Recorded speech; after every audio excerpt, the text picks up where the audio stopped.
We often think that we know everything about our planet, but we can't even imagine the diverse creatures living next to us. Some of them could easily replace humans if they were a little luckier. Besides their primary brain, they have 8 smaller brains in different body parts. And these additional brains make decisions on their own. And under our feet, there may be a whole civilization that outnumbers humanity by 6 orders of magnitude. That is 1.5 million times more than us. They have a clear hierarchy, professions, and career ladders, but at the same time, a simple infection can literally turn them into zombies. Is this something out of post-apocalyptic science fiction? And these cute flying creatures are some of the most fierce and successful predators on Earth. Their hunting efficiency is almost impeccable. Nothing can save you from the attack of these nearly perfect killers. In this video, we will visit the Museum of Terrestrial Life. Whether you are a science enthusiast, a nature lover, or simply curious about the world around you, the Museum of Terrestrial Life is an excellent place to visit and deepen your understanding of the incredible diversity of life on Earth. The Museum of Terrestrial Life. Imagine a creature that has 3 hearts, pumping blue blood through the vessels. Although it has an almost amorphous body resembling a bag of water, it can easily open a bottle, even a baby-proofed one. It can feel light and even taste with its skin. It has no ears, but it hears well, even in the infrarange. It can constantly change color and texture, becoming indistinguishable from the environment, even though it doesn't identify colors at all and sees the world in black and white. It's venomous and can be hostile, but at the same time, it's curious and even playful. On top of that, it's highly intelligent and can solve non-trivial problems. In addition to the main brain, it has 8 smaller brains in different parts of the body. And these additional brains make their own decisions. Who is this monster? Does it come from Earth? Yes, you got that right. It's an octopus. And of course, it comes from our planet. Although, some scientists entertain another idea. But first things first. The mystery of the octopus. We are certainly used to modern octopuses or octopi. Everyone has known these creatures since childhood, and this somewhat reduces our perceptual acuity. Seeing these shots, many feel surprised, but hardly anyone feels excitement or delight, even though the metamorphoses of the X-Men superheroes aren't that different. But for some reason, we perceive what we see in movies as something extraordinary, and yet we can't recognize that similar things that happen in nature can be no less extraordinary. Isn't it time to revisit how we see these creatures? Moreover, octopi are much more interesting than many people think. Octopi belong to the class of cephalopods, which is very ancient and was formed about 530 million years ago. At that time, there was hardly anything resembling fish, not to mention reptiles or mammals. The early ancestor of the octopus was quite small, had a protective shell, and crawled along the ocean floor. Unfortunately, having a protective shell makes species evolve very slowly. For example, turtles have stayed virtually unchanged for millions of years. But about 140 million years ago, something went wrong, and these creatures evolved to be shellless. With a soft and defenseless body and no camouflage, clumsy octopus ancestors had very slim chances of survival. This was the moment of truth. Either cephalopods became easy prey for predators and completely die out, or start developing faster and more creatively. As you can see, the cephalopods decided to fight for life, and radically rebuilt their anatomy. And what they did turned out to be incredibly efficient and completely outside the box. Firstly, the octopi turned their soft and almost amorphous body into a strength, not a weakness. Since the octopus has almost no firm parts except for the beak, it can crawl into any hole, if it's at least a millimeter wider than its eyeball or beak. This allows the octopus to hide in very narrow crevices, which is a powerful evolutionary advantage for escaping large predators, such as sharks or dolphins. Second, octopi have evolved an even smarter way of staying unnoticed. In fact, they're one of the best animals on the planet to disguise themselves. Notice how quickly and unexpectedly it changes color. And not only color, but also texture, that is, patterns. And not only texture, but also their body surface configuration. Changes occur instantly or in stages as the octopus merges with the environment. The animal instantly becomes indistinguishable from a group of algae, coral, sand, stone, or anything else. We've seen this only in sci-fi movies, but at the same time, here it is. What is this guy doing? Does it follow any laws of nature at all? And how is this even possible? Yes, it's really hard to understand. Cephalopod camouflage relies on a system of extremely complex tissues. Chromatophores are scattered throughout the octopus's skin. These are tiny sacs filled with pigment. They densely cover the skin like freckles. The chromatophores can have black, red, or yellow pigment. The sacs are surrounded by radial muscles that can stretch the container, thereby revealing the pigment color. Depending on which sets of chromatophores the octopus opens or closes, it can create stripes, spots, and design entire patterns, instantly becoming indistinguishable from nearby objects or the background. You might think, black, red, and yellow. But what about other colors? For this, the octopus uses a whole different mechanism, which is even cooler. There is a whole layer of highly unusual thin cells that grow in a kind of stacks in the octopus's transparent skin. These are iridophores, which are located directly below the chromatophore layer. And unlike chromatophores, they don't contain pigment, but rather special proteins called reflectins. Their unique property is being able to reflect only certain light wavelengths. It is thanks to iridophores that the octopus can turn into unreal shades of metallic blue and green. But that's not all. Under the iridophore layer, there's another layer with other natural reflectors called leucophores. They reflect the entire spectrum, thereby creating a white color. By combining reflections from iridophores and leucophores with the correct pattern of chromatophores, an octopus can quite convincingly recreate its surroundings. But even that's not all of it. The octopus's camouflage arsenal has a real combo that virtually allows it to disappear from sight altogether. Its skin has another structure, a network of papillae that can change the skin texture, creating rising and falling ridges and bumps. So the octopus imitates not only the color and pattern of the surroundings, but even the surface configuration. Do you spot an octopus here? I don't see it either. Nobody does. And yet, it's in front of us. With all these tools, the soft-bodied, shell-less octopus has been fooling oceanic predators for millions of years. But octopi rely on more than just their camouflage to survive. The way they manage their body is an even more effective survival tool. When octopi travel across the sea floor, they have to constantly register the background to change their camouflage accordingly. They are lightning fast at making decisions.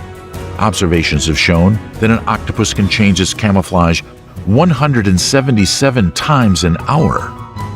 And the octopus's camouflage reaction speed is up to 200 milliseconds, which is faster than that of any other animal. To put this in perspective, it takes about 20 seconds for a chameleon to completely change its color. Considering how fast the octopus reacts to its surroundings and the accuracy of reproducing colors, patterns, and shapes, one naturally comes to wonder whether this guy has amazing eyesight. How does it manage to see so well and distinguish colors so accurately with a pair of regular eyes? And here comes an even bigger surprise. The octopus generally can't distinguish colors with its eyes at all. It's completely colorblind. Oh my God, what? How is this possible? How can it reproduce the colors that it can't even accurately see? Just recently, scientists started to research this question. Detailed studies conducted in 2015 showed some convincing results. Researchers discovered that octopus skin is sensitive to light due to photoreceptor genes in the skin. Even when the skin is separated from the body, it can react to light and change the shape of chromatophores. Scientists have realized that an octopus can see not only with its eyes, but also with its skin. One can only wonder how the sense of sight is processed by the octopus's brain and consciousness. Hold on, did I just say octopus consciousness? Did I say it out loud? Well, I'll have to explain what I mean. Moreover, this is perhaps the most amazing thing about octopuses, even cooler than their camouflaging talents. But first, let's start with their nervous system. We take for granted our centralized hierarchical nervous system. However, the octopus convincingly proves that everything can be completely different. Imagine that in addition to the contents of the skull, each of your arms and legs has a brain of its own. And these 4 brains are totally independent of the central nervous system and can make their own decisions. Feet go wherever they please. Hands grab whatever they want. For real, they literally do whatever they please. Can you imagine what it is like to think with 5 brains? How will the most diverse impulses be managed within such a complex physiological structure? What part will be responsible for your consciousness? Maybe there are 5 personalities living in such an organism at once. It makes for a good Hollywood movie, but the reality is much more thrilling than any movie. We somehow can get used to the fact that an octopus has 3 hearts. There's one major heart that pumps blood throughout the whole body. The other 2 are specialized to pump blood only through the gills. But how do you like the fact that each of its tentacles also has a separate mini-brain? And this is no exaggeration. These nerve clusters can make decisions completely independently.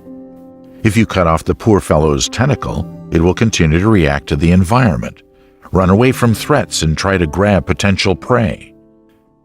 The octopus's nervous system isn't concentrated in the brain, which serves as a centralized organ of analysis and control.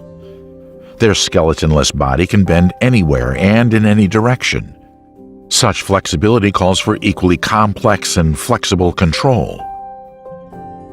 In the process of evolution, octopuses have learned to delegate authority by literally outsourcing local problems to their own limbs. For example, when a person opens a jar, their brain focuses on what the sense organs feel and gives appropriate signals to the hand muscles. Squeeze the jar with a certain force, make some movement, take a stable position, and many more fine motor commands. All these instructions come from the center. But it's enough for the octopus to trigger the desired behavioral response by saying, "Tentacle number 5, open the jar. It's not my problem how you do it. I'll be here waiting." Thinking limbs independently manage complex manipulations and transformations, receiving only general instructions from the central part. By the way, there is every reason to believe that the octopus changes the surface pattern consciously, and not just reflexively or adaptively. This might seem like total science fiction, I know. But there is direct evidence that the cephalopod can mimic dozens of both living and non-living objects that make up its ecological habitat. For example, when observing an octopus in its natural environment, people sometimes confuse it with a stingray, a echinoderm brittle, and even a jellyfish. The octopus often does this without actually needing camouflage, but just for fun. This amazing nervous system structure raises a whole set of other questions. What is it like to be a creature with 9 brains? What could such a personality be like? And what would octopi evolve into in another 100 or 2 million years? If a furless two-legged monkey doesn't completely ruin this planet in all this time, will it have some absolutely real consciousness? Even based on very little data available, we can confidently assert octopus's outstanding mental abilities. For example, it's known for certain that octopi easily recognize human faces. Previously, it was believed that only primates, dolphins, and some corvids, such as magpies and crows, can do this. Octopi get used to the person caring for them very quickly, and can really distinguish their owner from other people. There are many curious cases when an octopus recognized people whom they didn't like and swam away from the aquarium wall. It also changed the color to signify aggression and irritation, and vice versa. If the octopus liked somebody, it moved closer to the wall of the fish tank and didn't show any signs of hostility. For example, the octopus is smart enough to easily open a bottle of pills with a special baby-proofed cap. Moreover, it can break free if it is locked inside the jar with a screw cap. The octopus has enough intelligence and tentacle strength for this. Another essential marker of octopus intelligence can be observed during play. When an animal is intelligent enough, it starts to entertain itself whenever it feels safe and bored. When hunger doesn't make it look for food and predators don't pursue it, what is left to do is either sleep or kill time doing something meaningless that has no evolutionary advantage whatsoever. Sounds too close to home, doesn't it? But whatever. One time, experimenters placed an octopus in an empty aquarium, where there was only one secluded place to hide. There were no more attractions. After some time, they threw a plastic jar into the tank. It floated on the water surface in the stream created by the compressor. At first, the octopus simply ignored it, but then it began to shoot a jet of water at the jar, throwing it back out of boredom. The jar came back downstream and everything, and the whole thing was repeated dozens of times. This is such a simple entertainment that absolutely all octopuses came up with in the course of the experiment. Here, just keep in mind we're talking about a cephalopod, not about a dog or a cat, but a pile of goo, damn it! And so no one can come to some unexpected conclusions. The fact is that until now, playing behavior has been considered an exclusively social phenomenon. While playing, animals learn to communicate, dominate, and obey. But the octopus is an absolutely self-sufficient animal, with no hierarchy in social behavior. This makes scientists reconsider the established ideas about the nature of intelligence. Previously, it was believed that it was social ties and communication that at one point drove the intelligence in vertebrates to develop. But in this regard, the octopus easily went against the system. Scientists can make many unexpected discoveries when it comes to studying this extraordinary creature. What complicates things even further is that it's really difficult to observe an octopus in its natural environment, as it prefers solitude. And setting up experiments in a laboratory on collected individuals isn't that simple. Therefore, it's hard to imagine what else this strange creature is capable of. There is another fundamental oddity in all of this. The octopus has managed to go through an evolutionary path that spanned hundreds of millions of years. It survived terrible disasters that wiped out dinosaurs, ichthyosaurs, and many other animals. This raises the question of the very origin of octopi. We love to brag about how different we are from other primates, but if you look at the octopus, at how it differs from its relatives, human achievements don't seem to be that impressive after all. Our evolutionary branches with cephalopods diverged so long ago that we became completely different in terms of anatomy and physiology. The flatworm that was our last common ancestor roamed the seafloor 750 million years ago. After that, evolution took us in different directions. This happened 350 million years before the first tetrapods appeared, which gave rise to all amphibians, reptiles, birds, and mammals 500 million years before the dinosaurs appeared. But what if it really wasn't like that? What if the octopus really came from another planet? An international team of scientists led by Australian immunologist Edward Steele of the Centre of Astrobiology in Sri Lanka suggested that extraterrestrial retroviruses facilitated evolution on Earth, and some cephalopods even came to our planet in a ready-made form carried by comets. The hypothesis is controversial, but the article was published in the peer-reviewed journal Progress in Biophysics and Molecular Biology. There's nothing unscientific in the very idea of terrestrial life coming from near or deep space.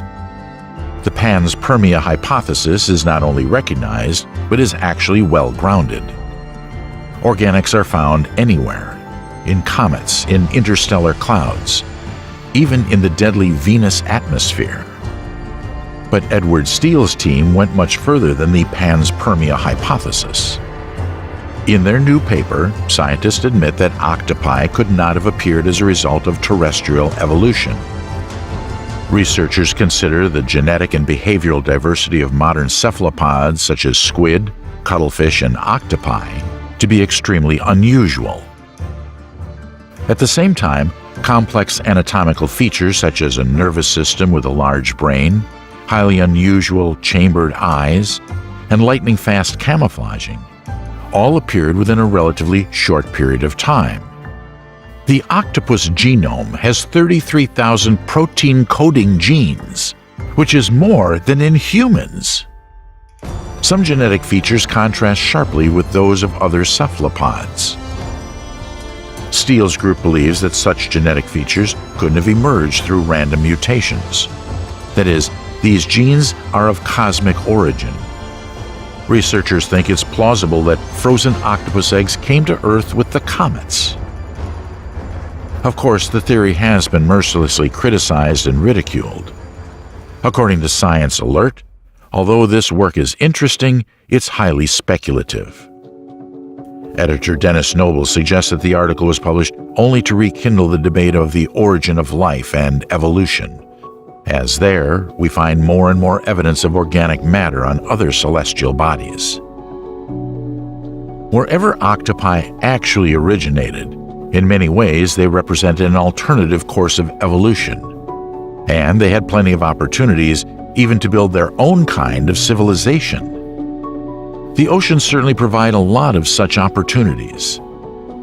Underwater volcanoes, tides, sun, waves, and wind can serve as energy sources. Oil, gas, as well as nickel, manganese, and cobalt deposits are hidden at the ocean bottom. Even more, metals can be extracted from seawater. For example, one needs to filter only 50,000 cubic meters of water to obtain a kilogram of iron. Thanks to the diversity of marine life, one can easily develop biotechnological solutions, including bioluminescent lighting based on deep-sea organisms and coral-based construction. The water electrolysis makes it possible to obtain oxygen and hydrogen. And these are fuel components that would make it possible to start jet propulsion first in water and then in the atmosphere and near space.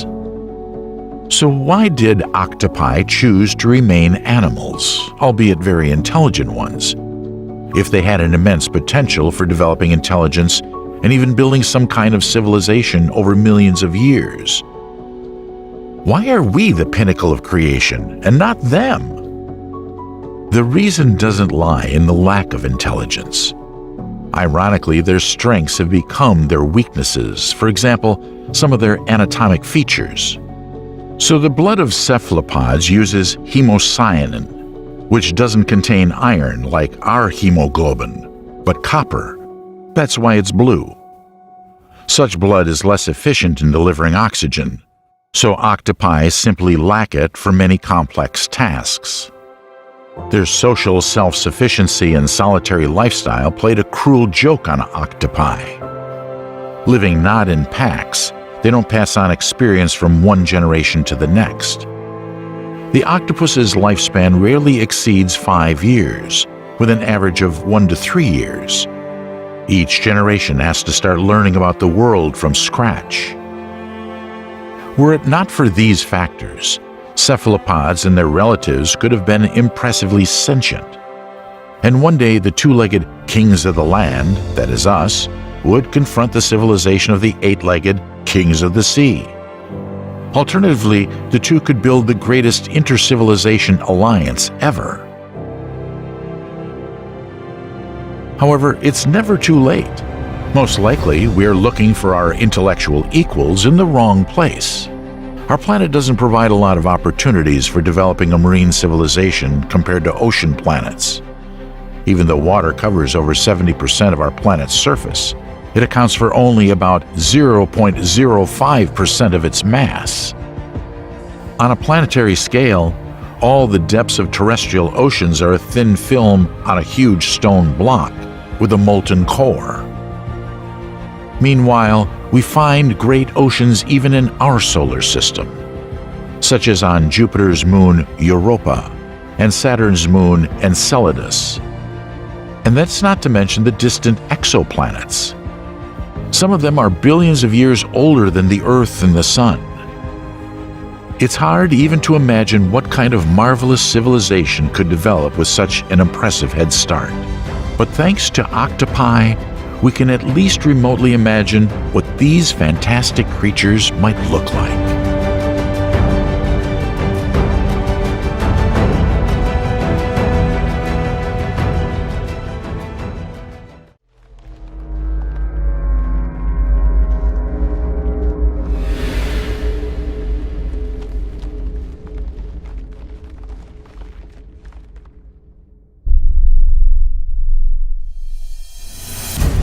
Imagine a civilization that outnumbers humanity by 6 orders of magnitude, by 1.5 million times.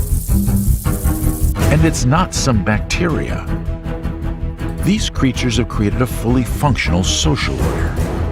They have a clear hierarchy, professions, and career ladders.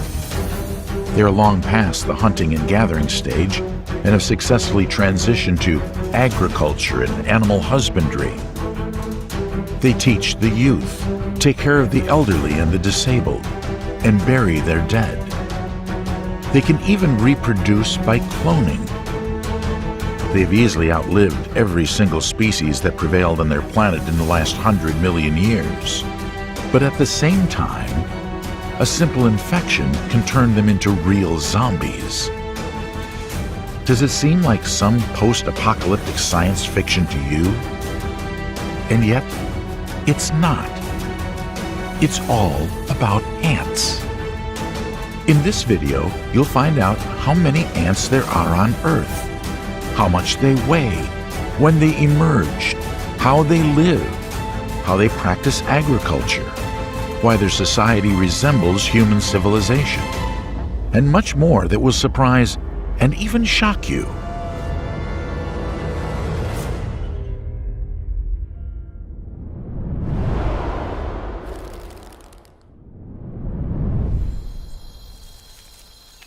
Ants.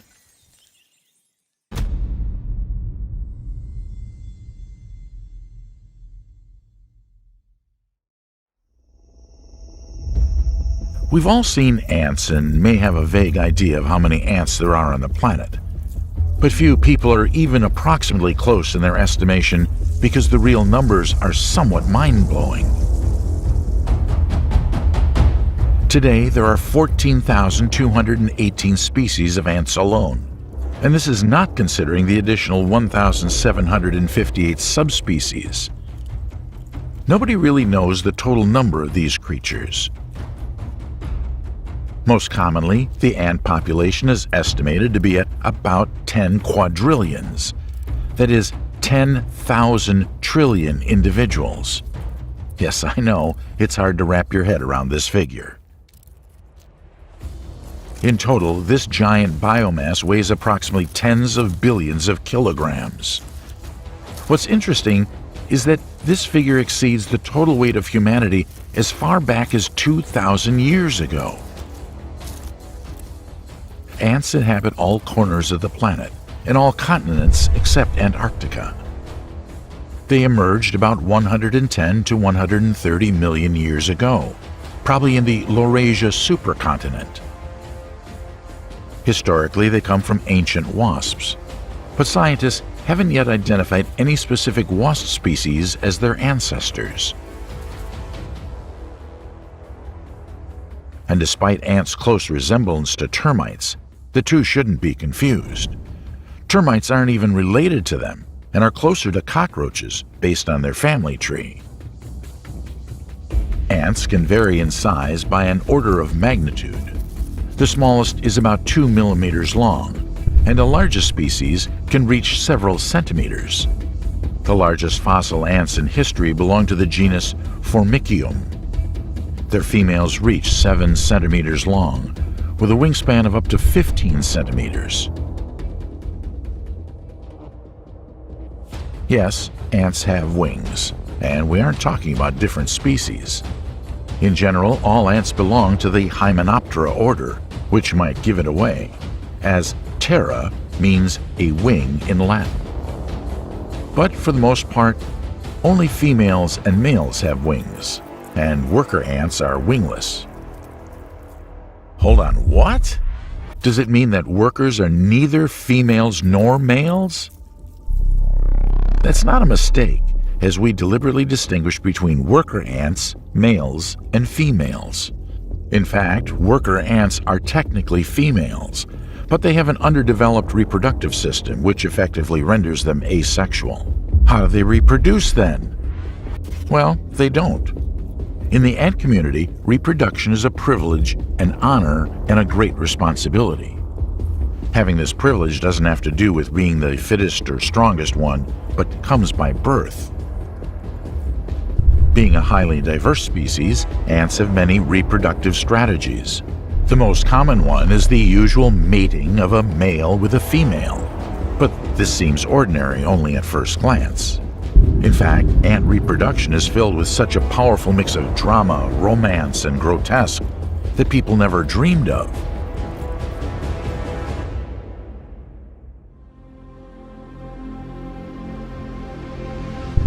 It all starts with a nuptial flight. This is a special time for insects when new colonies appear at all planet latitudes where comes the spring. Winged females and males leave the nest to mate and form new families. This is the only time in the life of ants when they use their wings for their intended purpose. Ant wings are clumsy and function poorly.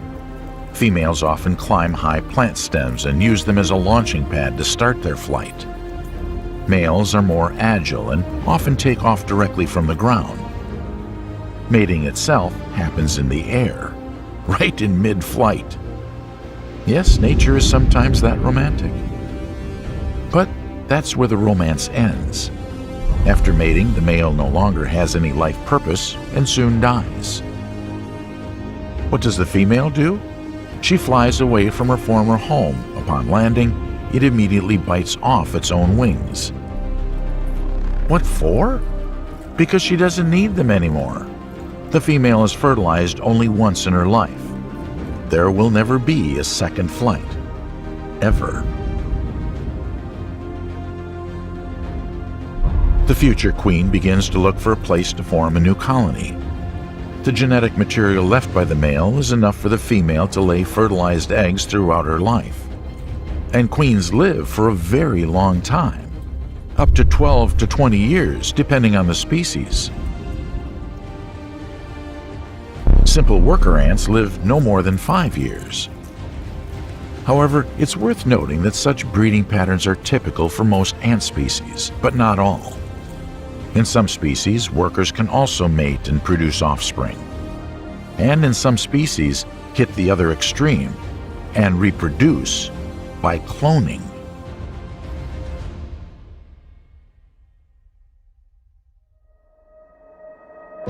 No laboratories or test tubes, but the idea is somewhat similar. For example, an species called Mycoseporus smithii reproduces by parthenogenesis. In this type of reproduction, females emerge from unfertilized eggs. And these are not some extra eggs that the males didn't have time to get to. The thing is that there is no one to fertilize them. There are simply no males. In the process of evolution, the species deemed them to be non-essential. When colonies of Mycoseporus smithii were discovered in the Amazon basin, scientists were amazed at this turn of natural evolution. All individuals in the discovered colony were females, and all of them were exact copies of the same queen, and naturally, each other. The data was published in a report by the research team in Proceedings of the Royal Society.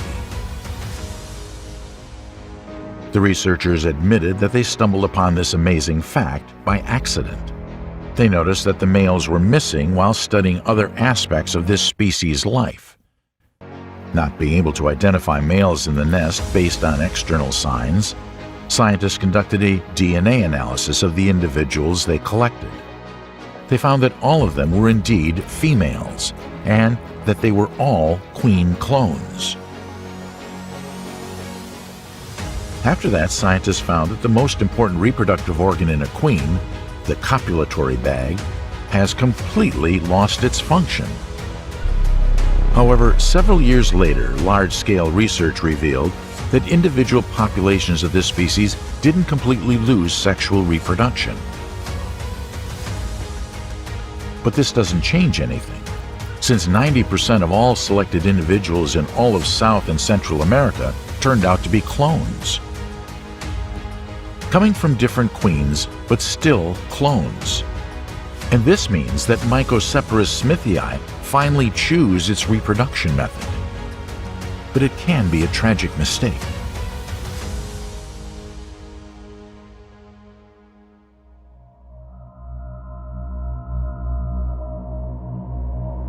Because this reproduction method can't provide sufficient diversity. The species becomes extremely vulnerable to external threats and may face rapid extinction. However, the disappearance of one species doesn't affect the stability of the ant kingdom as a whole. These guys easily outlived the dinosaurs, so they're unlikely to be seriously endangered. And given how ant society works, it's time to think that these guys may well build some kind of alternative civilization. In terms of social structure, ants are the closest to humans on Earth. Each new discovery in myrmecology, the science of ants, proves this once and again. The anthill has a strict hierarchy and distribution of roles. The nest is managed by the queen, the founder of the colony, who lays eggs. The queen is surrounded by a retinue of 10 to 12 worker ants, who serve her by feeding and taking care of her in every possible way. As a rule, mostly young ants do this. This is literally a kind of social practice that all nest inhabitants go through for about a month. The task of such trainees is to take care of the queen, eggs or larvae.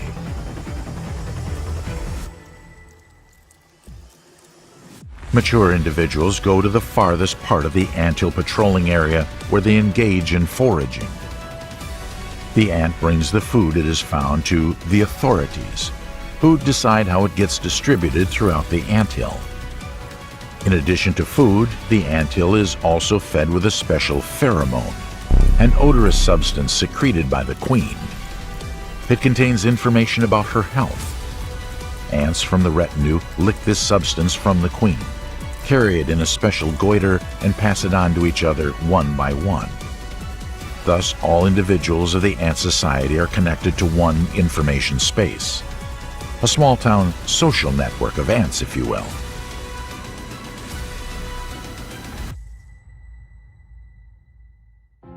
What's interesting about ants' life is how they bring up their offspring. Ants can learn interactively, that is, acquire knowledge based on someone else's experience rather than their own mistakes. This is generally something extraordinary for insects. The most experienced and tough forager hunter is the first to attack the prey. It shows the young its skills on how to attack, sting, and kill. That's how it teaches the younger generation hunting skills. But in order to learn successfully, one needs to have a good memory. And the ants can't complain. Active foragers who look for food on their own can perfectly know their hunting area and remember how to get home. If the ant path is blocked by an intricate labyrinth, the foragers will eventually find a passage after wandering through some nooks and crannies. And then they remember the labyrinth path for at least 4 days, even if they have to stay put due to bad weather during this time. Ants have a good sense of time and effectively use it. If a feeder is placed strictly at a certain time near the ant path, the foragers will quickly remember the time when the food appears and will gather at this site just in time. If the feeding stops, the ants will still come to this place for another 5 days at the very same time. Phytol ants are very well organized. At the first warning signal, they only prepare the family property for moving. They bring the larvae and pupae to the exit and only a small part to the surface. As if hoping for a false alarm, the ants don't actually start fleeing until the danger is confirmed.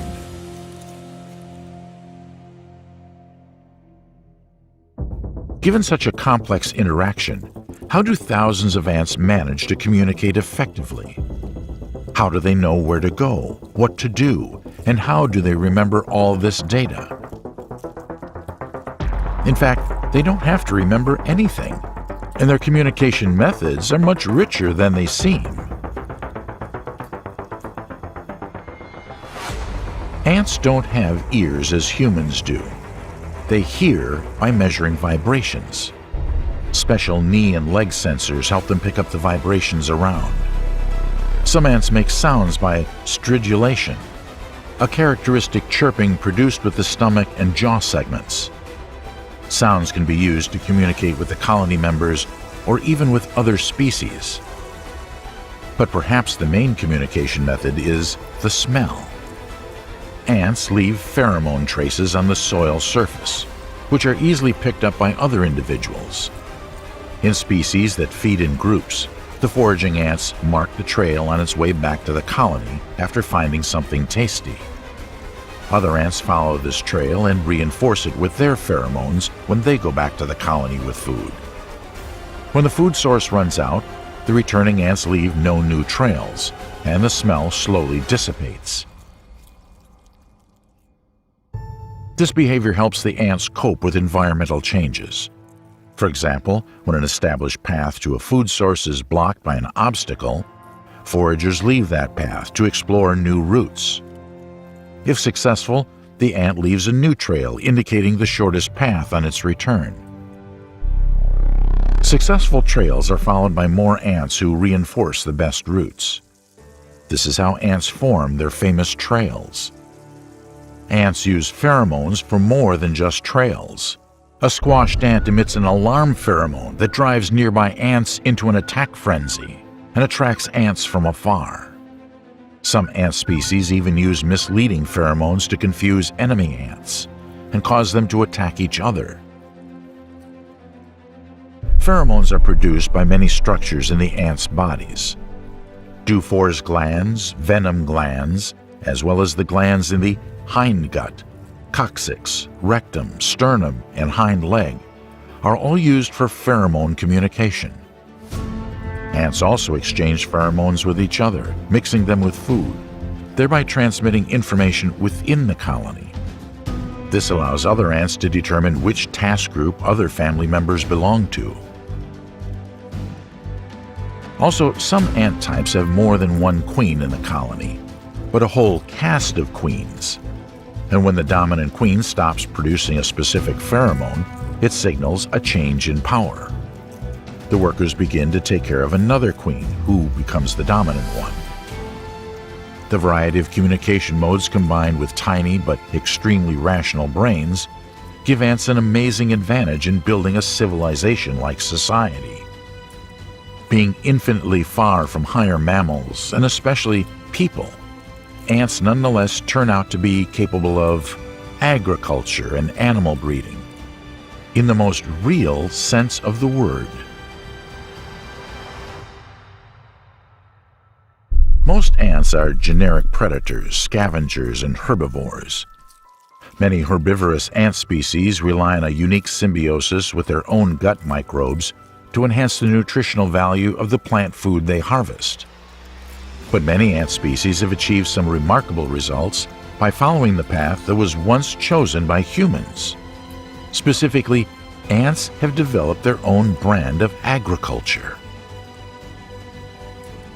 This practice has spread so widely that ant farming can now be clearly classified.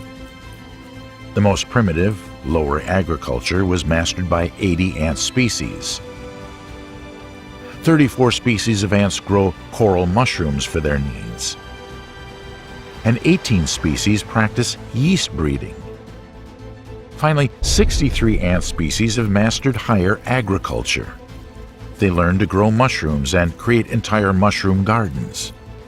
What's even more surprising, some special mushroom varieties have emerged that were literally domesticated by generations of ants.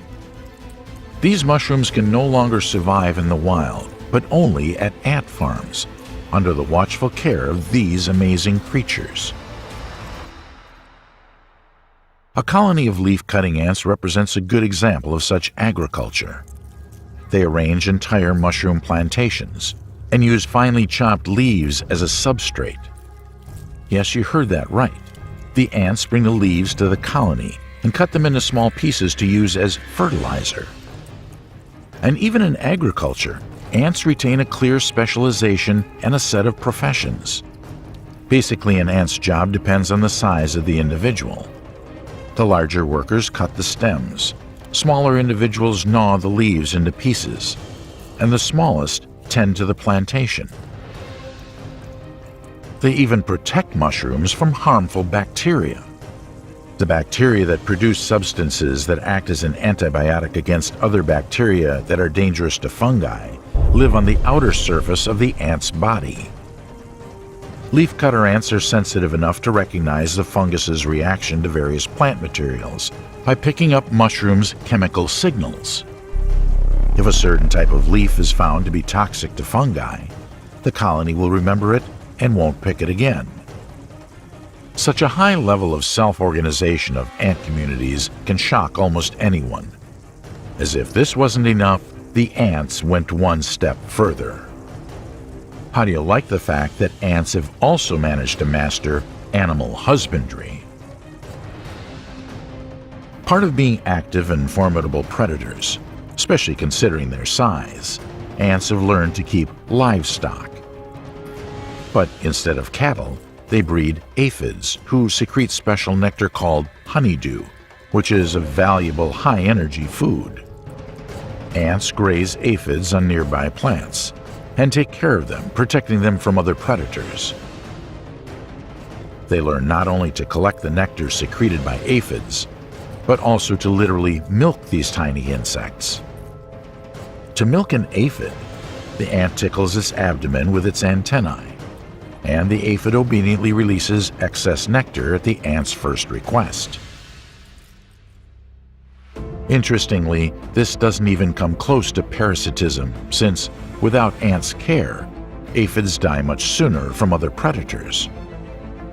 When migrating to another area, many ant colonies take aphid herds with them. The parallels with our animal farming are quite obvious here. Looking at all these achievements, one might think that ants represent some kind of flawless life form. They have an invincible, incredibly precise, and rational collective consciousness. However, their way of life only seems to be flawless at first sight, as it has some major downsides.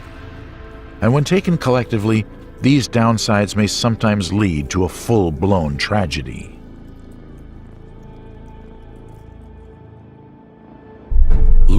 this. What's this? Are the ants celebrating something? Wedding? Or perhaps a ritual dance? No, this is the so-called death circle. Almost all of these ants will soon die. They will continuously spin in this deadly circle to the point of complete exhaustion.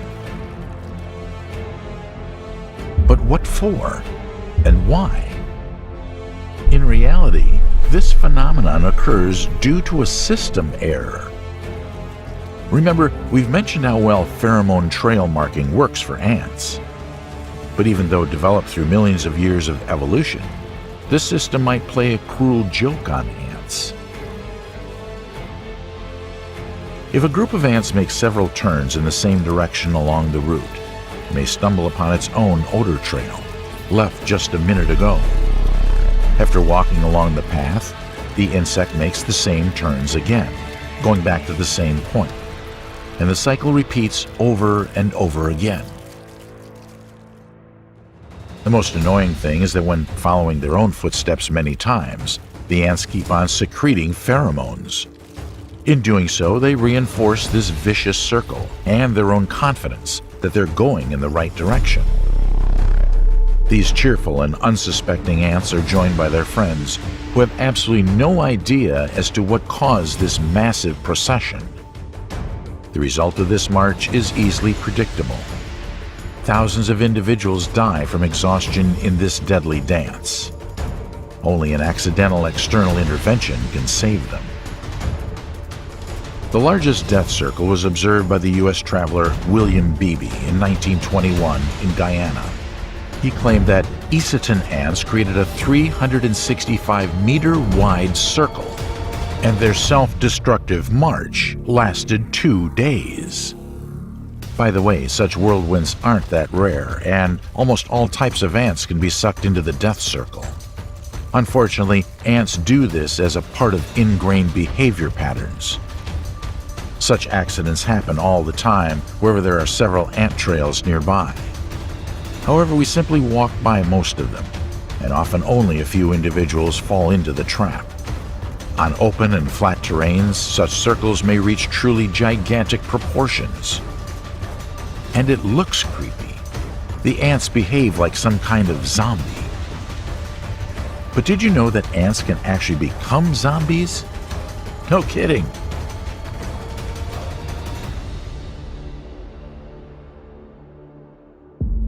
A typical zombie apocalypse scenario we see in movies is an infection that turns people into creepy, mindless creatures.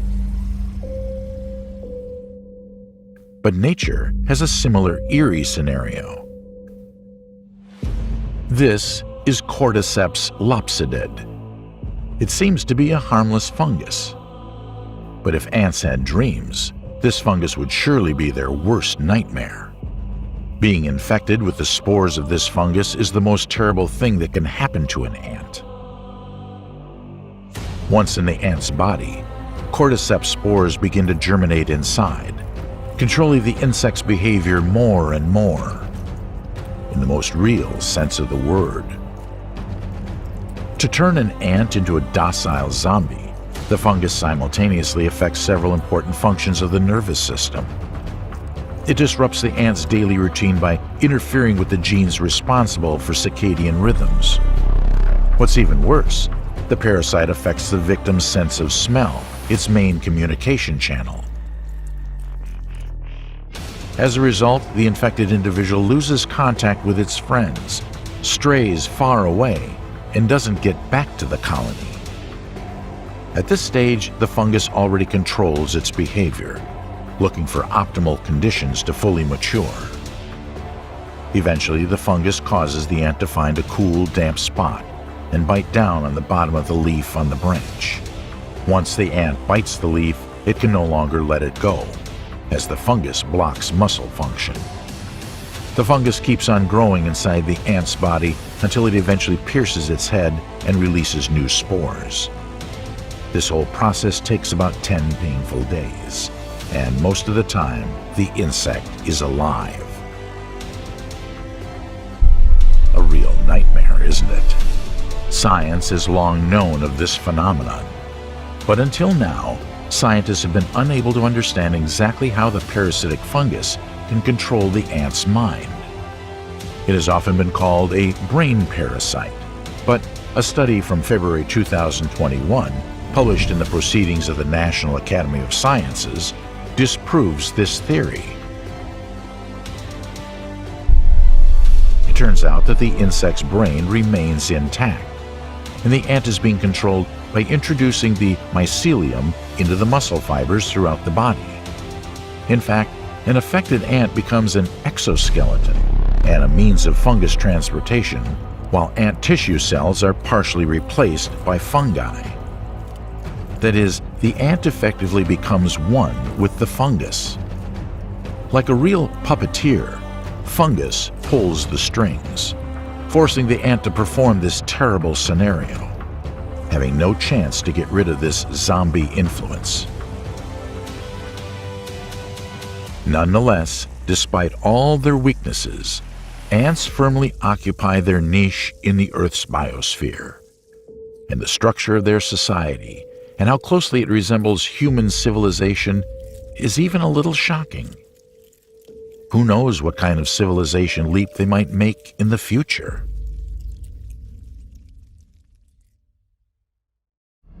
These animals aren't like any other living creatures on Earth. They look like they came from some other planet. Biologically speaking, they are quite different from all other terrestrial beings, which has put them in the spotlight a long time ago. At the same time, they look very funny, especially when dancing in the water. The offspring of these creatures are born not by females as usual, but by males, which sets them apart from all other terrestrial beings. The smallest species of these creatures are only 2 centimeters long, and the largest are up to 30. Their body is covered with spikes. They serve both as camouflage and protection from predators, because they don't know how to defend themselves. At the same time, they're very successful predators, with a whooping 90% hunting success rate, which far exceeds the rate of such dangerous predators as leopards, white sharks, or killer whales. They can also mimic chameleons.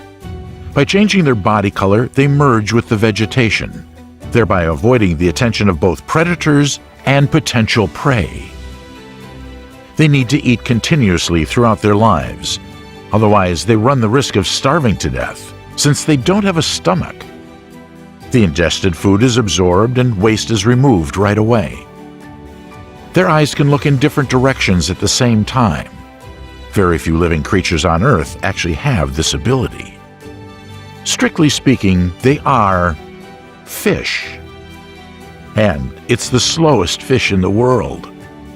The smallest representative of this species can swim only 1.5 to 2 meters an hour.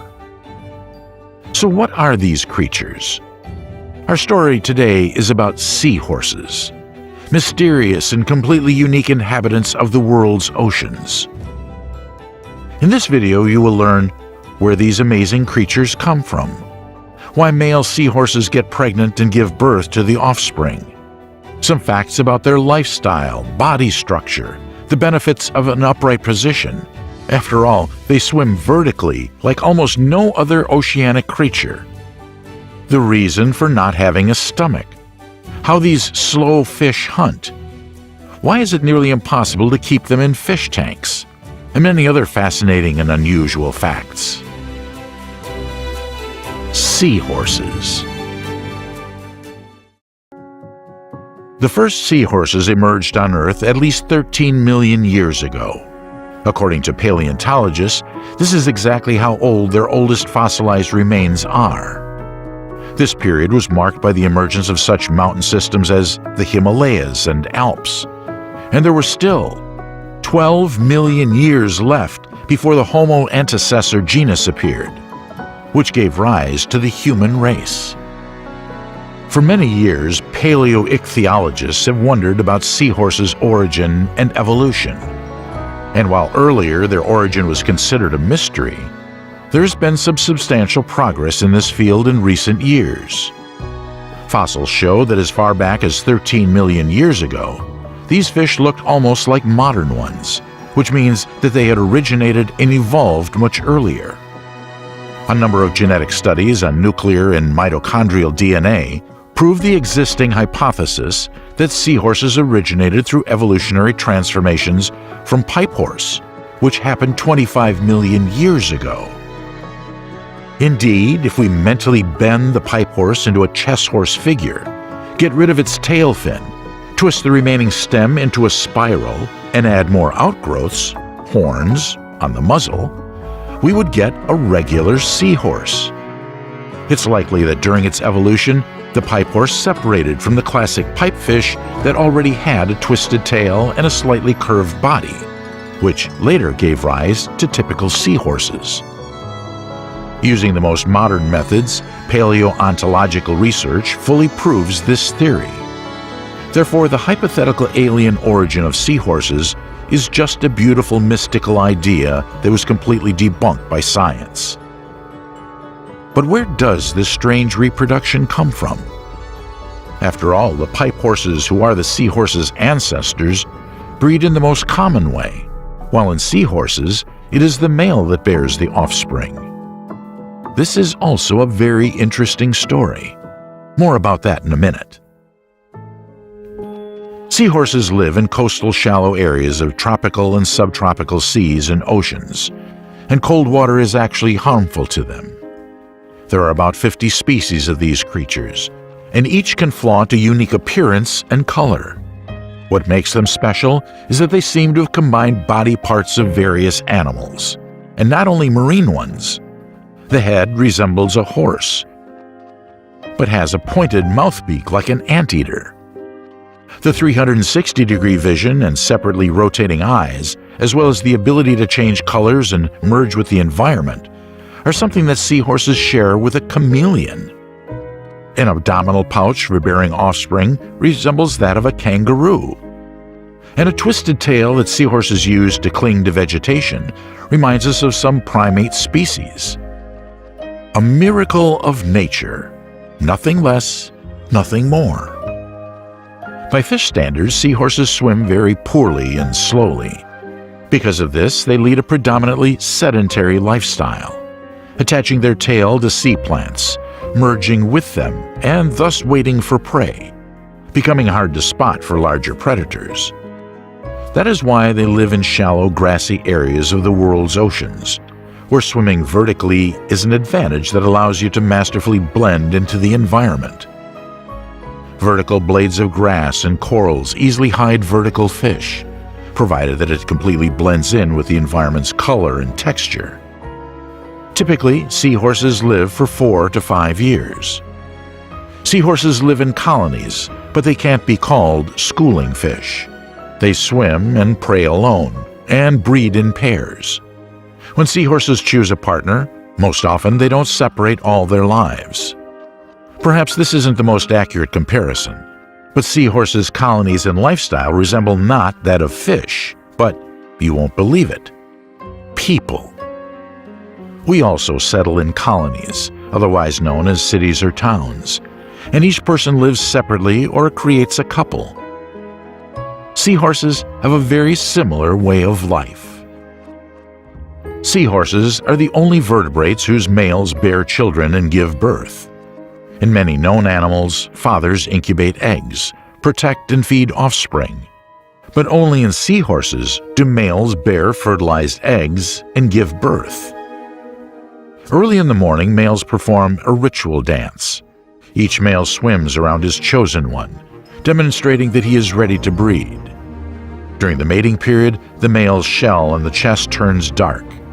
Seahorses are talented dancers who like circling each other or a floating object, flashing iridescent colors and intertwining tails in a courtship that sometimes lasts for several days.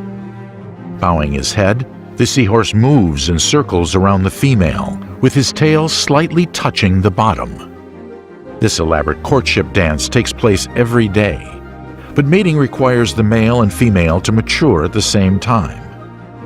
On a mating day, at a certain moment during the greeting ritual, the female abruptly raises her head and swims up, and the male follows her. At this moment, you can easily see the female's ovipositor, and the male widely opens up his pouch.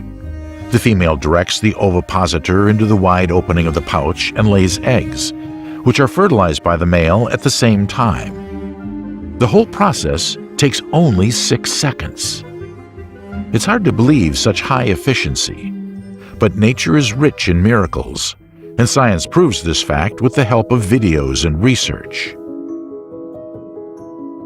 The male brood sac is analogous to the placenta in female mammals, providing oxygen and nutrients to growing embryos.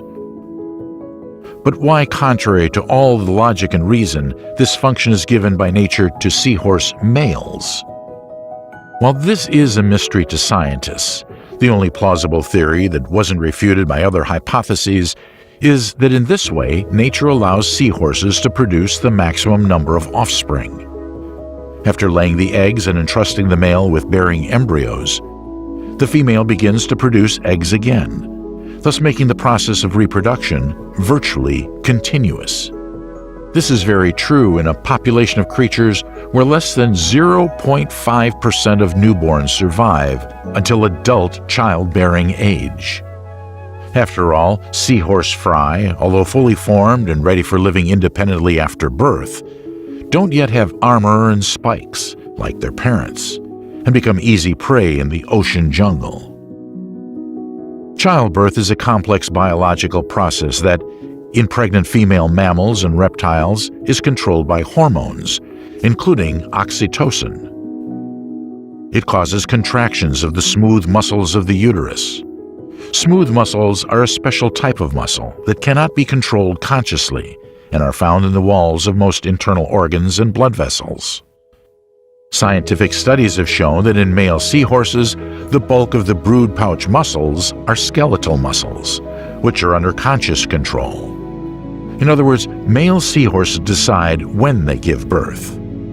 Thanks to the six-pack abs, male abdominal skeletal muscles that are much bigger than in females, future fathers literally shoot batches of tens or even hundreds of fry, up to 1,500 eggs, during childbirth, quickly emptying the brood pouch. Despite the differences between the brood pouch and the mammalian uterus, the daddy fish can experience very strong labor pains during childbirth, making this a very exhausting process for the male. The male carries the eggs for 9 to 45 days, until the seahorses hatch, fully developed but very small. The young are then released into the water, and the male will often mate again within hours or days during the breeding season. While seahorses aren't known to mate for life, many species form pairs that last at least through the breeding season. Some species show a higher level of couple fidelity than others. However, many species willingly change partners when the opportunity arises. The mating habits of many other species haven't been studied, so it's unknown how many species are actually monogamous and how long these bonds last. The females have the final say when choosing a mate, not the males. In fish and other animals that don't have brilliant intelligence, monogamy is very rare to come by.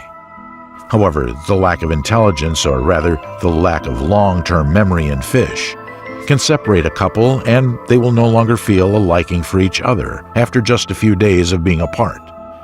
They will simply forget each other. Immediately after birth, seahorse fry begin to live independently from their parents, not being under their care in any way, like most newborn animals on Earth. As early as the first minutes of life, they begin to feed on microscopic crustaceans. However, they may become food themselves for other aquatic creatures due to their defenselessness, unformed armor, and small size. The structure of the body and tail is another unique feature of seahorses that calls for special attention.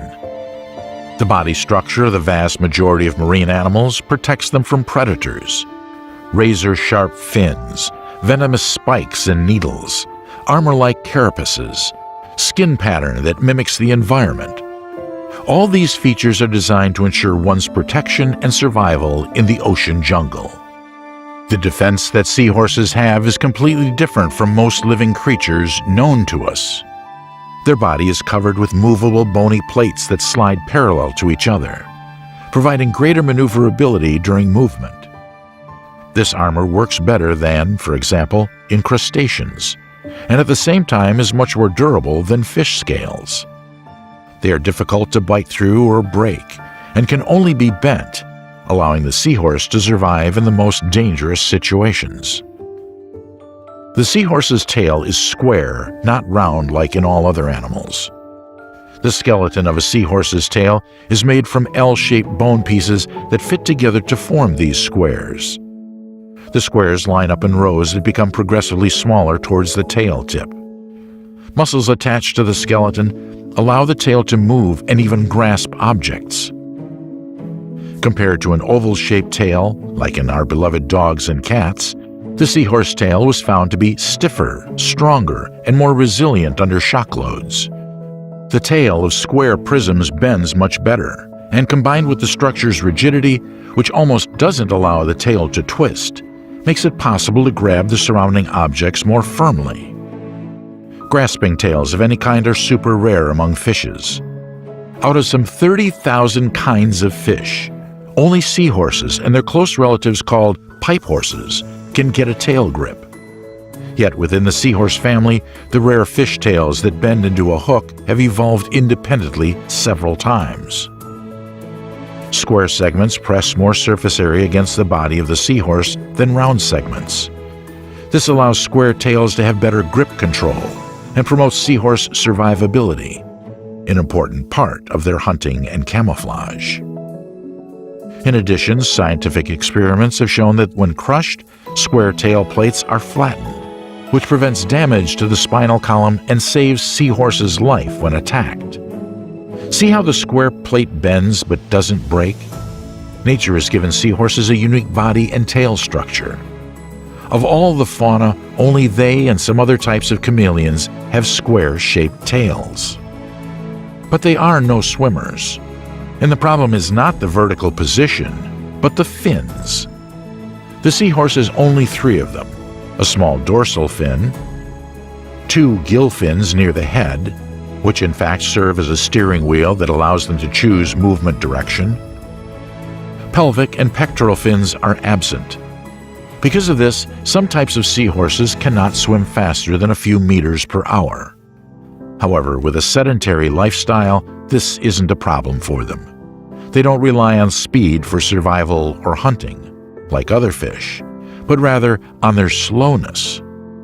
If they need to migrate to a new, more suitable place, seahorses travel on top of a larger fish, clinging to their fins with their tails and leaving their transport after reaching a suitable place, like their favorite kelp beds. The seahorse's swim bladder is located along the entire body and is divided by a septum that separates the head from the rest of the body. The cephalic bladder is larger than the abdominal one, which ensures the vertical position of the seahorse when swimming. In this position, which makes them strange and unusual creatures in the underwater world, is also their great advantage, allowing them to hunt as efficiently as possible and have the status of one of the most successful hunters on the planet. What makes their hunting successful? This question haunts many scientists, and a lot of research was done to answer this question, including a video recording of seahorse hunting, and even the creation of mathematical models that allow us to accurately calculate the algorithm of their hunting success. Few of the inhabitants of the underwater world can boast of such a high rate. And the answer is as follows. Hiding in algae or corals, seahorses slowly bring their head closer to the unsuspecting prey, and then they instantly suck it up through their tubular snout. This technique is known as pivot feeding. It relies on moving the mouth towards the prey by tilting the head upwards, which pivots at the neck joint. The suction is so fast that even frame-by-frame filming doesn't allow you to see this. This means that the process takes not tenths, but hundredths of a second. This is where the real speed of seahorses comes into play. It requires a lot of energy, which the seahorses can accumulate in the tendons associated with the head rotation, and then release, creating a powerful suction force. And the seahorse's elongated muzzle creates a calm zone around itself, where small crustaceans and shrimp, their main source of food, don't feel threatened and can come up very close. In this way, seahorses manage to achieve a hunting success rate of up to 90%, one of the highest hunting success rates among any predators in the world. To put this into perspective, less than half of the attacks by great white sharks, which terrify most aquatic inhabitants, end in success. Graceful yet powerful, leopards catch their prey only 74% of the time. And highly intelligent and cunning orcas that hunt seals, dolphins, and whale calves in well-organized groups, sometimes for hours on end, achieve success in up to 80% of cases. Meanwhile, small, slow, harmless-looking, and slightly ridiculous seahorse excels at hunting more than all of them. However, seahorses' hunting success is not a whim of nature, but a basic survival need, because they have neither teeth nor a stomach. How do they eat and digest food then? Well, the seahorse actually digests food with the rest of its digestive system, not with one particular organ. A special gland similar to the mammalian pancreas secretes digestive enzymes directly into the intestines, allowing food to be broken down as it passes through the body. Due to the absence of a stomach, this process occurs much faster than in other animals and fish. So the seahorse has to eat almost continuously and be an excellent hunter. Adult seahorses eat 30 to 50 times a day, and in some cases, the number of meals can be several hundred times. But if you decide to watch these amazing creatures on your own, remember that seahorses don't tolerate fish tanks because they are prone to stress.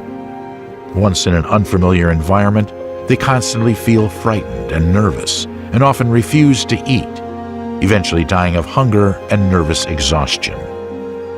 For example, shaking and rocking will almost certainly kill them if you decide to transfer a vessel of seahorses by a car or a ship. In total, there are about 50 species of seahorses in the world, but 30 of them are on the verge of extinction. The greatest danger for them is people. They're actively caught for souvenirs because of their unusual appearance. According to official statistics, only in China, 20 million of these unusual fish are caught annually.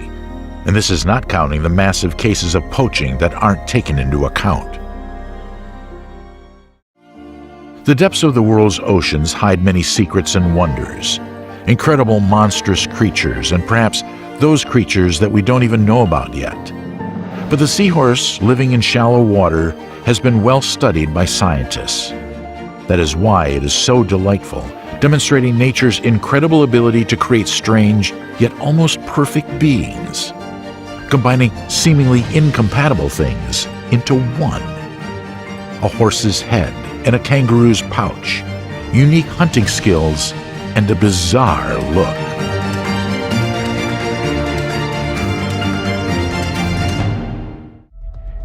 They take off with no run and rush to the target following all the rules of aerobatic flight. A tracking system with thousands of the most advanced optical devices helps to accurately determine the desired coordinates. Nothing can prevent these almost flawless assassins from attacking. What is this? Some kind of new super weapon? Or creatures from a fantasy thriller who want to conquer our planet? No, we're talking about well-known regular dragonflies. We tend to admire these spectacular insects with huge eyes, bright bodies, and transparent wings. They could be scarlet, green, or blue. Some shimmer like liquid metal, and others look like colored glass or enamel. They seem to embody goodness and beauty.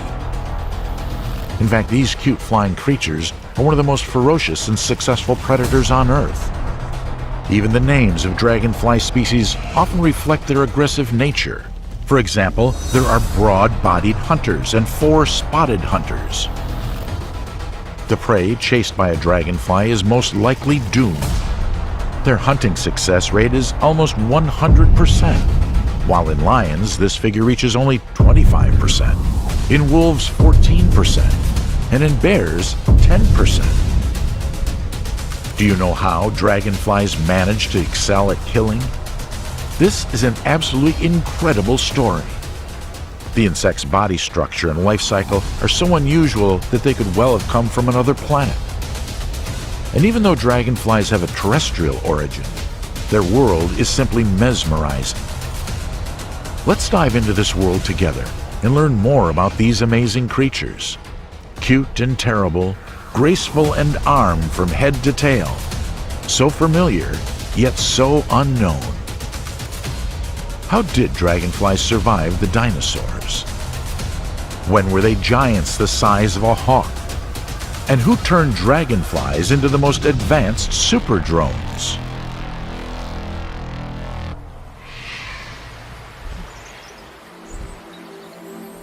Dragonflies.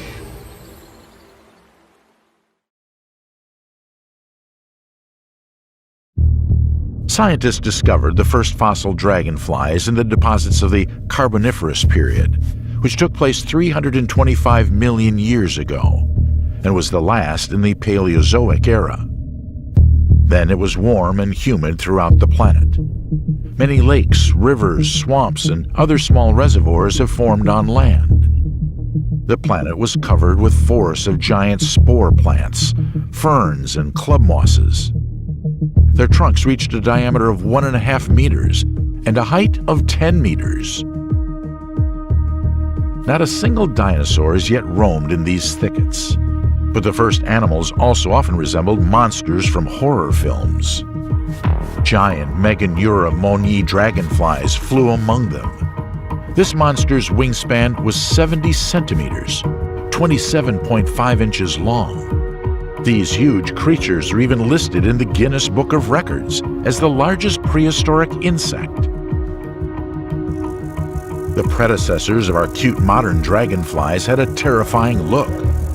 They were notable for their predatory sharp jaws, bulging eyes the size of a saucer, and spiky legs.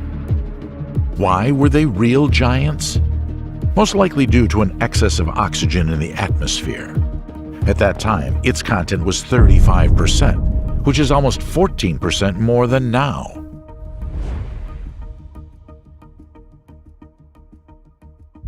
Then the amount of oxygen on the planet went back to normal, and dragonflies turned into the small flying insects we know today. Soon they had to face real monsters. Dinosaurs emerged on the planet and captured land, air, and water bodies over the course of millions of years. Some of the huge reptiles didn't mind dining on some slow dragonfly. Small carnivorous Compsognathus caught insects on the shores. Struthiomimus lizards were considered incredibly fast predators and most likely successfully hunted dragonflies. Huge flying pterosaurs attacked them from the sky. Can you imagine how difficult it was to survive in the cruel world of such monsters? But the dragonflies succeeded. After the dinosaurs' extinction, they continued to develop successfully. Witness the emergence of humans on the planet and their brilliant evolution. Dragonflies have changed little since those times. However, they immeasurably increased species diversity and spread throughout the planet. Did you know that you can't find them on only one continent? In icy Antarctica. Scientists know about 3,012 dragonfly species, divided into 11 families and 348 genera. So what? Hasn't anything new happened in the world of dragonflies? No, it turns out that these are far from all the species that exist on the planet. Every year, researchers record previously unknown dragonfly species. Meanwhile, the planet had some completely unique species of these insects. Here is a gorgeous bright blue darner. It lives in and near streams, lakes, and ponds in the United States. The family includes about 40 species divided into 13 genera. Black, blue, green, and yellow spots on the body of these creatures make them easy to support in the sky.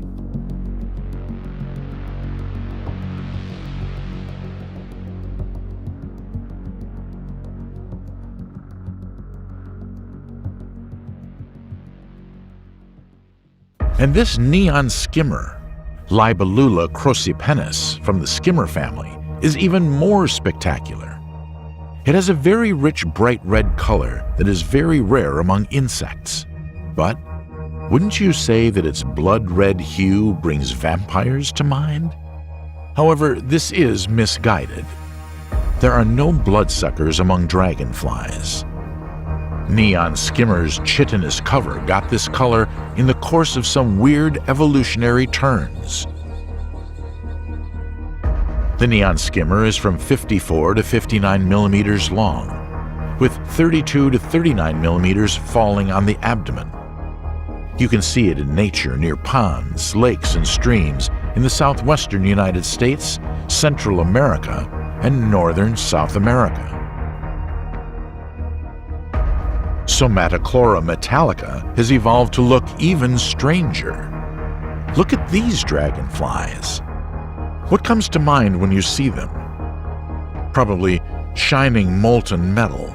The body has a very unusual color, green with a metallic sheen, and yellow lateral spots. The striking bright green eyes shine like emeralds. These unique creatures reach a length of 50 to 55 millimeters and are most often found in Europe. However, dragonflies surprise us not only with their fascinating coloring. There are very strange species in terms of body structure and habits. They are a very strange species in terms of body structure and habits. The so-called black saddlebags you see live all over the US, Canada, southern Mexico, the Caribbean, and Hawaii. This is one of the rare migratory dragonfly species. You won't believe it, but insects with such a bland name are real romantics. They do their mating ritual and lay their eggs while making intricate pirouettes in the air. For this, they are called dancing gliders.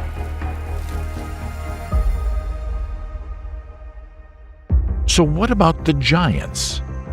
They still exist, although they don't reach the size of their Carboniferous ancestors. Here's the largest living dragonfly, Megaloprepus cerulatus, from the Pseudostigmatidae family.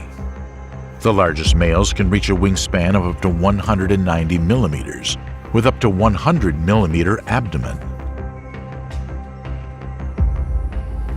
What sets this dragonfly apart is its size and strange feeding behavior. While the rest of its brethren grab all the available prey they can get, this species hunts exclusively the orb-weaving spiders. Like small helicopters, dragonflies hover over the spider web, hunt down and eat its owner. And they don't find adding insects stuck to the web to this feast. However, while patrolling their territory, these insects don't hunt as much, but rather harvest spiders. What does it mean to harvest spiders? Does the prey come to the hunter? In fact, orb-weaving spiders get killed because of their own laziness.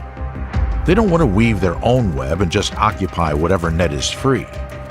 It's enough for a dragonfly to fly up to the same web every couple of days and pull out more and more spiders. However, all dragonflies are very unique creatures. What makes them stand out from other flying insects? Let's find out by tracing the life of one particular dragonfly. This is the female of the most common species in the world, Pantella flavescens, that lives across all continents. Day 1.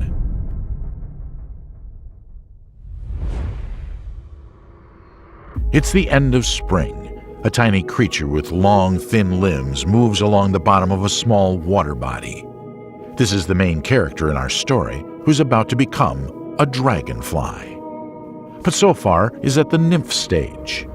It's a larva that has partially turned into a dragonfly. It looks completely defenseless, but is it really so? Dragonfly nymphs are more bloodthirsty than even the cruelest predators in the animal kingdom. These insatiable insects eat all the living creatures they can overcome. Our nymph did just that. It tried to find and swallow as many mosquito grubs and other insect larvae as possible. Having come across a tadpole, the dragonfly larva ate it too. And then it began to hunt for small fish, scurrying around in a shoal. In an instant, the nymph threw out its hinged lip, grabbed the prey, and pulled back this terrible killing device. Its lip is a jagged mouthpart similar to the lower jaw. When the nymph doesn't hunt, its eerie lip is folded and held in front of its face. Some species of the Anax genus can jump out of the water to attack adult tree frogs. The nymphs themselves also frequently become prey. In particular, they can fall prey to herons, ducks, newts, frogs, fish, and water spiders.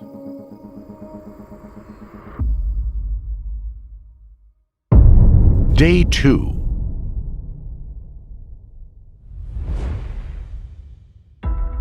This time the nymph didn't go hunting as usual. It stuck its head out of the water in the morning and learned how to breathe. Then it climbed onto the reeds and wriggled its way out of the exoskeleton, the outer cover of the larva. After that, it immediately began to breathe intensely, which allowed its body to fill with colorless hemolymph that started flowing through its veins instead of blood. But unlike blood, this fluid doesn't move through the blood vessels. It fills the cavity of the insect's body. Its role is limited to transferring nutrients, metabolic products, and hormones that heal wounds, as well as maintaining the body's water-salt balance. So our dragonfly was born as a quite ordinary golden red but still very beautiful insect. It had a medium body size of up to 4.5 centimeters, 1.77 inches, and a wingspan of up to 8 centimeters, 3.15 inches. All the time until the next morning, it spent almost motionless because its body was still soft and needed to become harder. Day 3.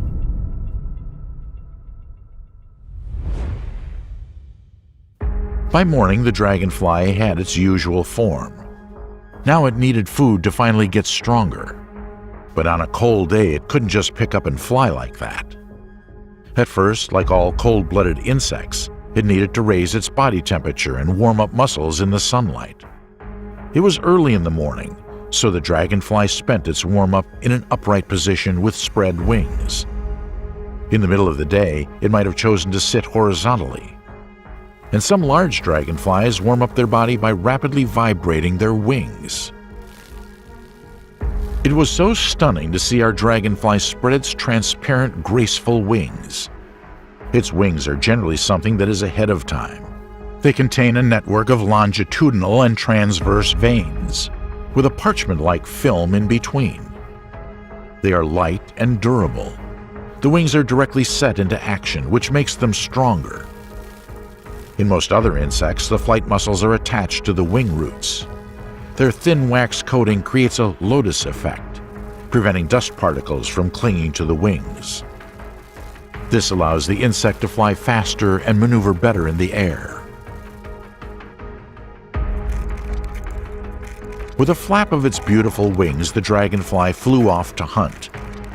It quickly caught a few midges and mosquitoes, but by the middle of the day it became quite hot. The dragonfly's body began to overheat. Then it skillfully chose a shady landing place under a tree and sat down there to cool off.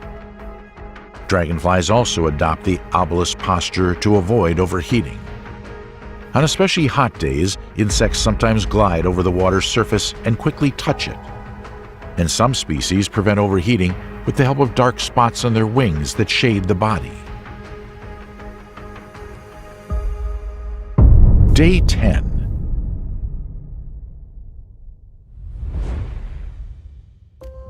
Having warmed up, our dragonfly, as always, went hunting early in the morning. It's already an experienced and merciless predator.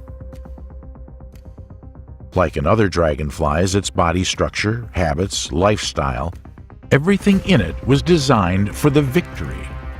3 distinct body segments: the head, chest, and abdomen. Seem to be as ordinary as in other insect species. But upon closer inspection, one can clearly see it was equipped like a real warrior.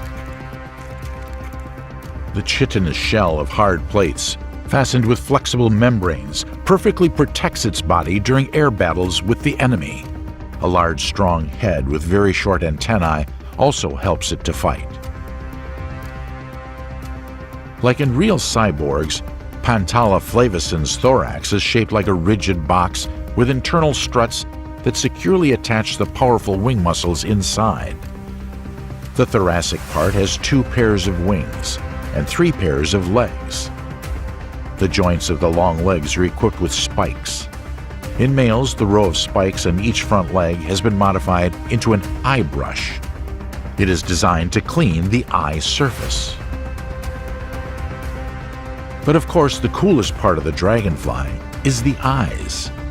Do you think they're just big and have a sharp vision? No, they are so complex that even the most modern technology cannot make their exact analog. 2 compound eyes cover most of the insect's head surface. They consist of 30,000 facets, segments that form a hemisphere and ensure almost a 360-degree vision. In addition, they have 3 simple eyes, or ocelli, and about 80% of the insect's brain processes the information from these multiple eyes. Dragonflies see much faster than we do and can capture about 200 images per second.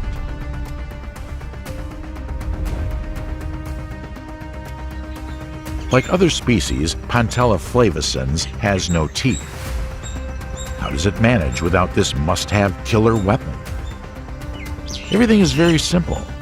Insects use some really terrifying mouth parts.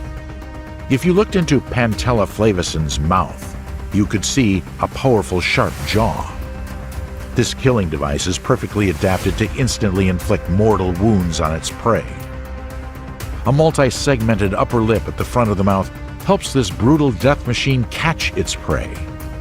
The insect can instantly throw its lip forward to grab prey.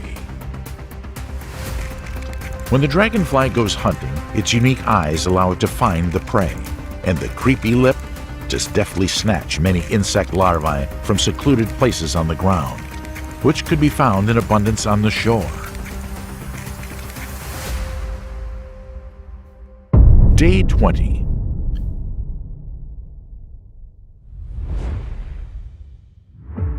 The dragonfly went hunting again in the morning because it needed food to survive. A warm, dry summer day seemed to be auspicious. However, this time, everything almost ended tragically. Although the insect flies very fast, some predators are even faster and can easily catch it. These include falcons, gear falcons, nighthawks, swifts, flycatchers, and swallows. Our dragonfly had just soared up into the air when a huge swallow covered it from above, and a sharp beak began to click above its head. It was the falcon that spotted its prey and tried to grab it. However, the dragonfly was up to the challenge. It began to make such pirouettes in the sky that the falcon's chances of success instantly dropped. The dragonfly can move in any direction, abruptly changing its route. It can also fly in 6 directions: up, down, forward, backward, left, and right. Over a long period of evolution, our golden brown dragonfly and its relatives have mastered 4 different flight styles. The counter-stroking method is used for hovering and slow flight. In this case, the insect's forewings work 180 degrees out of sync with the hind wings. This method ensures great lift. A dragonfly makes a staged flap when its hind wings are 90 degrees ahead of the forewings. The insects use it to fly fast. This style allows them to create more thrust, but less lift than the counterstroking method. Synchronized flapping involves the front and rear wings beating at the same time. It's used by dragonflies when quickly changing direction as it maximizes thrust. Gliding with wings stretched is generally one of the main features of dragonflies when hunting. They usually use free flight with outstretched wings a few seconds before accelerating. Dragonflies also know how to glide up using the air current. And that's not all the features of insect aerobatics. Some families seem to have mastered unique flight mechanisms. For example, Libellulidae takes off very quickly. However, its wings initially move almost vertically. Australian male dragonflies of Hemianix papuensis species use a complex movement for camouflage.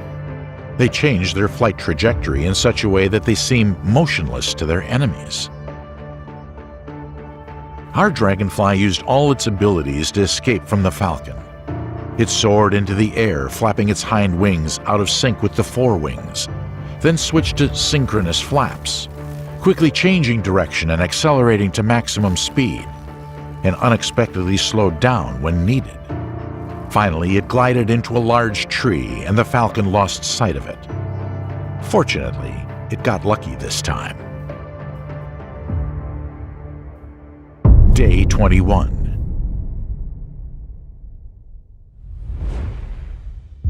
In the morning, the dragonfly immediately went hunting. Summer has already begun, and the weather was warm, so it didn't need to warm up before taking off. It flew very fast. Dragonfly's flight speed is almost unsurpassable. According to the Guinness Book of Records, the Austrolabia costalis dragonfly holds the title of the fastest insect in the world. Its short flight speed reaches 58 kilometers per hour, 36 miles per hour. There are other fast flyers as well. Many large dragonflies, such as falconers, have a maximum cruising speed of 36 to 54 kilometers per hour, 22 to 34 miles per hour. They've been recorded accelerating up to 4G in linear motion and 5G in sharp turns while chasing prey. Our Pantella flavescens who went hunting wouldn't keep up with the champions, but it still rushes very fast at 16 kilometers per hour, 9.9 miles per hour. Here next to it, we see a bumblebee and a cabbage butterfly. However, the bumblebee is instantly lost out of sight because it can fly no faster than 3 kilometers per hour, 1.9 miles per hour. The butterfly also lagged behind the dragonfly, moving at a speed of 9 kilometers per hour, 5.6 miles per hour. Soon, the golden huntress noticed a large midge. It needed to quickly slow down to catch prey. Dragonfly has a cool braking system. Its head has a restraint system in place with muscles and small hairs at the back of its head. This unique system is also activated during the tandem flight of a female and a male. And this time, after brilliant braking, our dragonfly got its coveted dinner. And then a huge wasp suddenly appeared from around the corner and chased the dragonfly. It was a very dangerous and incredibly cruel rival who could do things that even medieval torturers wouldn't have dreamed of. Some wasp species successfully attack dragonflies, turning them into a pantry of nutrients for their offspring while still alive. The wasp lays an egg in each insect it catches, getting a nest ready. Thanks to its speed and skillful flying, our dragonfly has managed to escape the massacre. The wasp flies no faster than 9 kilometers per hour and cannot maneuver as quickly as a dragonfly. The dragonfly quickly left behind a dangerous enemy. Day 26.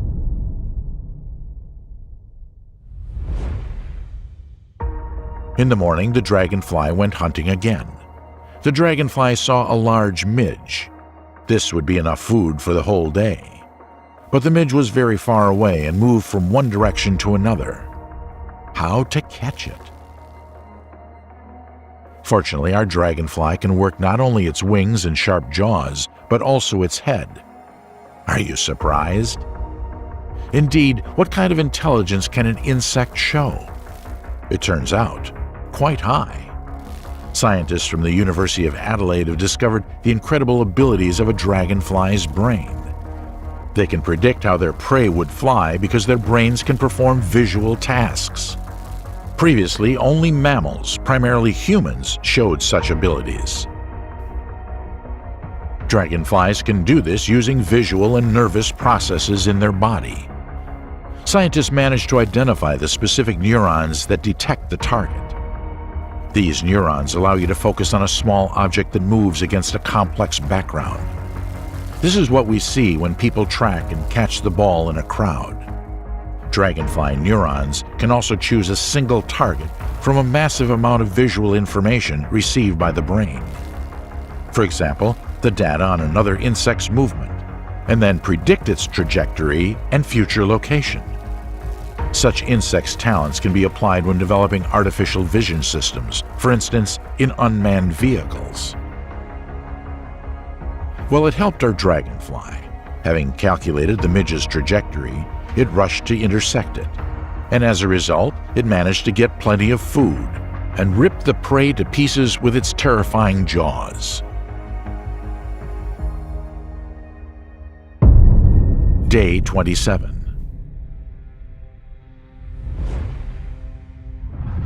The weather wasn't favorable to flying. It was raining, and the wind was blowing.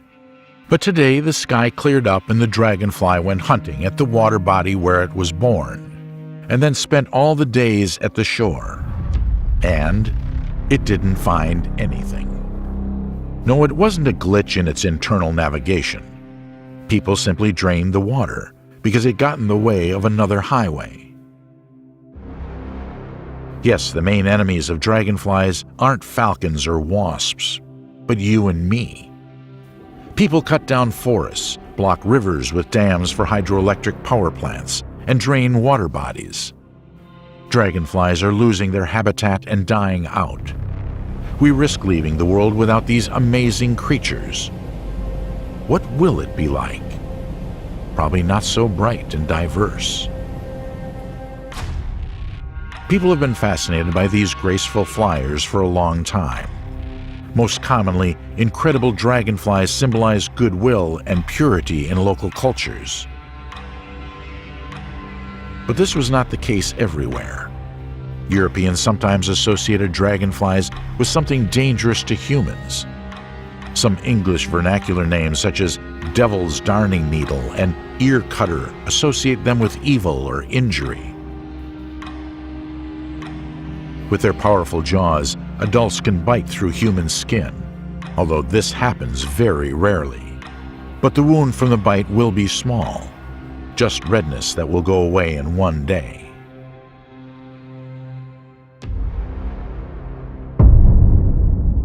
Day 30. In the morning, the dragonfly set off looking for a new reservoir that would be safer and richer in food. It flew further and further. Do you think wings can carry Pantella flavescens only along the shores of lakes and rivers? No, this strong and agile flyer can migrate even across the sea. 10, 20, 30 kilometers. And here it is, the long-awaited place, a beautiful lake full of midges and mosquitoes. The dragonfly hastened to this paradise. But suddenly, an angry owner who didn't tolerate strangers got in the way. Dragonflies are real monsters not only when it comes to hunting. Males fiercely guard their territory against their own kind. Some signal their rights with bright colors on their head, belly, legs, or wings.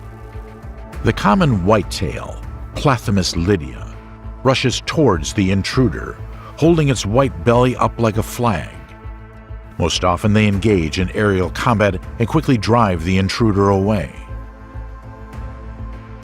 This is the male that flew towards our dragonfly. However, males don't fight females. The female dragonfly simply has to mate with the winner, who has seized control over the territory. And our traveler gracefully accepted the courtship of a tough dragonfly guy. Day 33.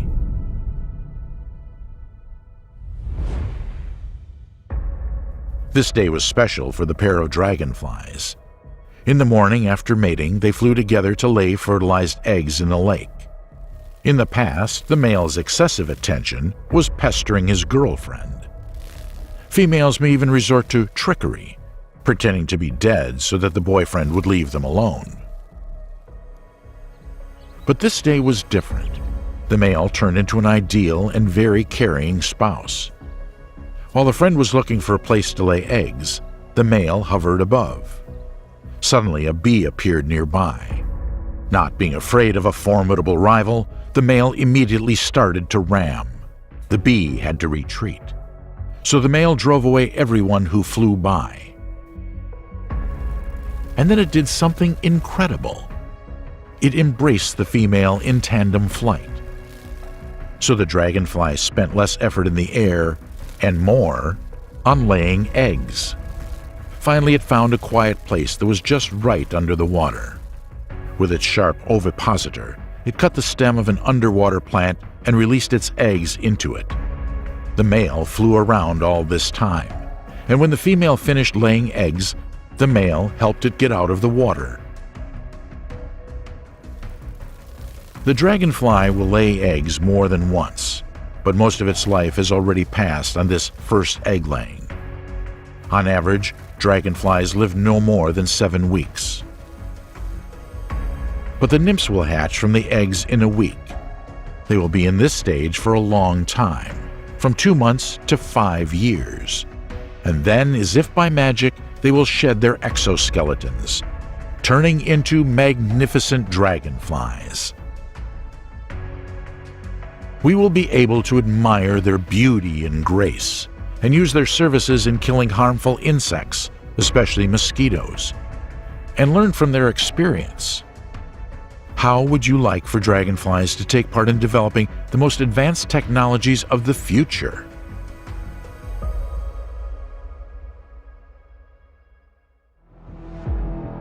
It's not a joke. Dragonfly's flight have inspired a team of researchers from the University of South Australia to design a drone. What developers found particularly valuable is the insect's ability to turn at high speed and take off with a load more than 3 times its own weight. A team from Australia has made 3D printed models of dragonfly wings and other body parts to study and build the flying machine of the future. Engineers at a technology research company in Cambridge Draper and neuroscientists at the Howard Hughes Medical Institute went even further. They have successfully combined technology and dragonflies' capabilities. The team equipped the insects with miniature backpack guidance systems to control the dragonflies. The result was super efficient living microdrones controlled by people. Such unusual hybrids are able to use sensors to track climate change and animal migration, and even provide information when rescuing people. Now, scientists are conducting new research on dragonflies' unique features. And who knows what amazing discoveries they will make in the near future.